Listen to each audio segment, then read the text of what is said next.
ஒரே ஒரு ஐபிஎல் போட்டியில விளையாடிட்டு அப்புறமா ஆள் அட்ரஸே இல்லாம போன 5 வீரர்களை இந்த வீடியோல பார்க்கலாம். முதலாவதா வங்கதேசத்தோட முஸ்டபி மோட்டசா. ஐபிஎலோட லோகோல இருக்கிற இவரு 2009 கேகேஆர் அணிக்காக டெக்கான் சார்ஜர்ஸ்க்கு எதிரான போட்டியில விளையாடினாரு.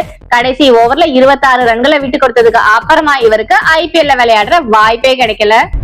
ரெண்டாவதா பாகிஸ்தானோட ஷோயப் அக்தர். இவரு 2008 கொல்கத்தா நைட் ரைடர்ஸ் அணிக்காக ஐபிஎல் டெபியூ கொடுத்தாரு. டெல்லிக்கு எதிரான ஒரு போட்டியில விளையாடினதுக்கு அப்புறமா இன்ஜுரி காரணமா தொடர்ல இருந்து விலகினாரு. அதுக்கப்புறம் பாகிஸ்தானையே ஐபிஎல்ல இருந்து பேன் பண்ணிட்டாங்க.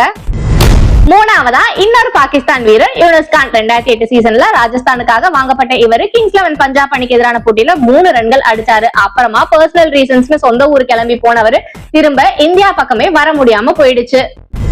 நாலாவதா ஐபிஎல் லெஜெண்ட் டுவைன் பிராவோட சகோதரர் டேரன் பிராவோ. 2017 கொல்கத்தாவுக்காக ஒரு போட்டியில விளையாடின இவரு இன்ஜுரி கன்சர்ன் காரணமாக அடுத்தடுத்த ஐபிஎல் போட்டிகள்ல விளையாட முடியாமையே போயிடுச்சு.